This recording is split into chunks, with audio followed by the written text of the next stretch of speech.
안녕하세요. 나만의 대학생활 노하우 마이 포트폴리오를 발표할 상담산업 심리학과 김인서라고 합니다.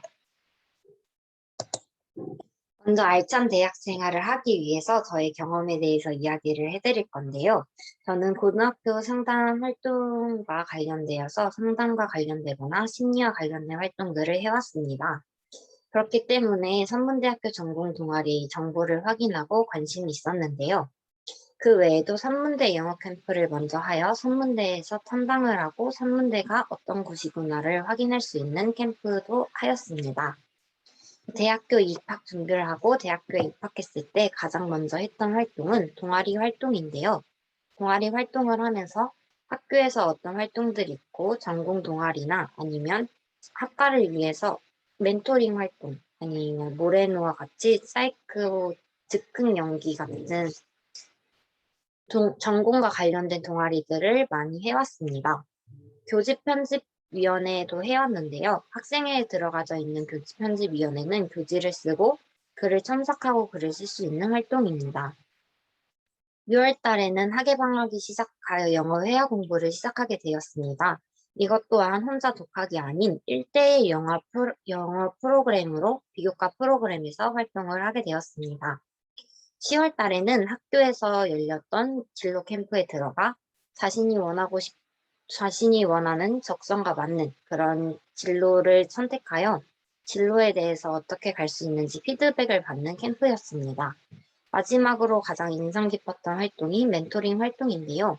멘토링 활동이 멘티, 가르침을 받는 사람으로 활동을 들으면서 선배들의 공부 방법도 습득할 수 있고 같이 이야기를 해나가며 공부를 하는 습관이 저에게 전공에 대한 학점을 높여주는 의미 있는 활동이었습니다.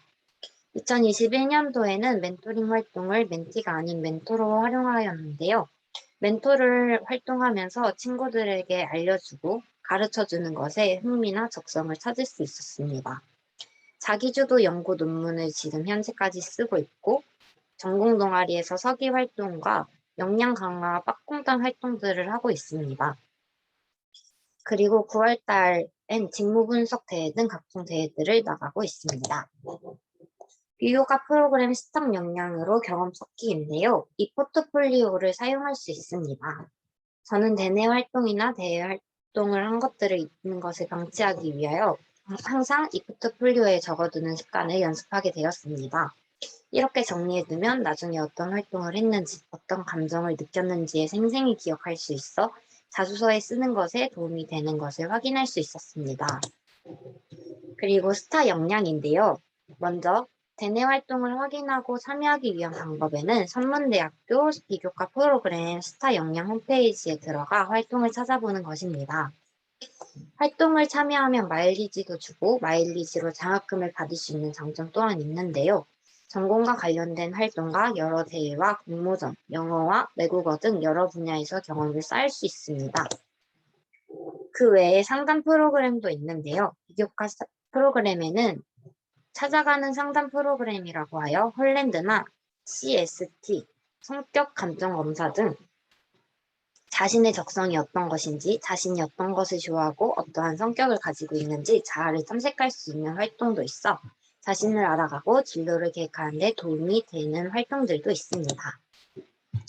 다음은 전공 동아리와 교수 편집부에 대한 설명인데요. 이거는 전공마다 다른 동아리가 있어 그냥 참고용으로 봐주시면 될 것 같습니다. 저는 전공 동아리 메모를 하고 논문을 작성하는 동아리로서 서기로 활동하고 있습니다. 그리고 위 동아리는 윗센터와 연동 활동이고 멘토링 활동이라고 생각하시면 되고 부원으로 활동하고 있고 온세미로는 저학년 친구들 멘토링 활동으로 부원으로 활동하고 있습니다. 앞서 말했듯 교직편집부도 부원으로 활동하고 있습니다. 다음은 노는 것인데요. 활동을 하는 것만큼 노는 것도 중요하다고 생각하여 가져오게 되었습니다. 하지만 비슷한 친구들과 만나는 것도 좋지만 색다른 친구들이랑 만나는 것에 중점을 두고 가져와 봤습니다. 운동을 좋아하는 친구들이나 여러 문화에 관심이 있는 친구들, 경험하고 싶은 친구들은 유학생 친구들과 함께 할 수 있는 지숙구를 추천하고 있습니다. 꼭 지숙굴이 아니더라도 유학생과 접할 수 있는 시간이 생겼을 때 대화를 많이 나눠보는 것 또한 친구들과 친해질 수 있는 계기가 될 수 있습니다. 그리고 그 외에 대학교 생활을 하면서 유학생 친구들과 이야기를 하거나 함께 놀다 보면 서로의 문화 차이가 있다는 것을 알 수 있었고, 다양한 시선에서 환경을 바라보고 관점의 폭을 넓힐 수 있다는 장점이 있었는데요. 노는 경험에서 얻어가는 여러 관점들과 경험들 혹은 추억들이 자신의 창의적인 아이디어를 새롭게 만들어내는 기회가 될 수 있었기 때문에 가져오게 되었습니다. 제가 이야기하고 싶은 것들을 정리하자면 이러한 활동들은 대회에서 찾는 것도 중요하지만 대내 활동들로도 경험을 쉽게 쌓을 수 있다는 점입니다. 먼저 자신이 관심 있는 분야의 경험을 쌓기 위해서는 학교 홈페이지나 그런 것들을 예를 들 수 있는데요. 정리하고 요약하자면 아래 키포인트와 같습니다. 먼저 학교 학과 홈페이지를 수시로 확인하는 것인데요. 홈페이지에는 외국어나 코딩 등 비교과 프로그램 관련 내용과 공모전이 수시로 올라와져 있습니다. 학과 내에선 학과 내에서 하는 활동들이나 전공 동아리, 멘토링, 학과 진로 캠프 등을 확인할 수 있습니다. 학교 학생 상담센터 심리검사를 이용하자인데요. 먼저 학교 활동을 하기 앞서 자신이 원하는 것이 무엇이고, 그리고 어떤 것들이 있는지, 자신이 어떤 적성에 맞는 것인지 모르는 친구들이 있다고 생각하게 되어 이렇게 가져오게 되었습니다. 이에 대한 경험이 있어 이럴 땐 심리검사와 상담을 동반하여 자신을 알아가는 활동이 큰 도움이 되었습니다. 마지막으로 실패에 좌절하지 않고 끝까지 해내기인데요. 가장 중요한 것은 실패에 좌절하지 않는 것입니다.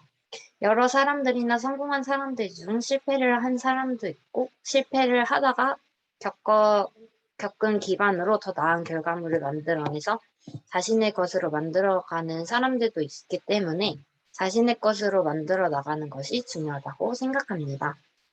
이렇게 활동에 대해서 다시금 정리해보고 활동에 대한 노하우를 알려주면서 지금 해왔던 활동들을 한 번 더 꼼꼼히 확인해 볼 수 있는 시간이 되었는데요.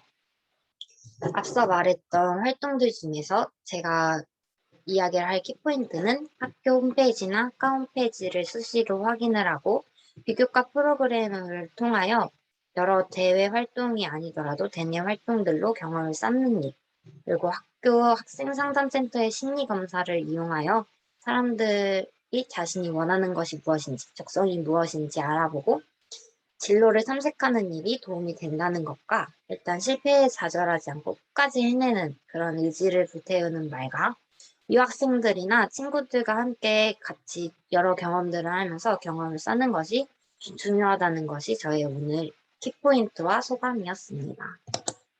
들어주셔서 감사합니다.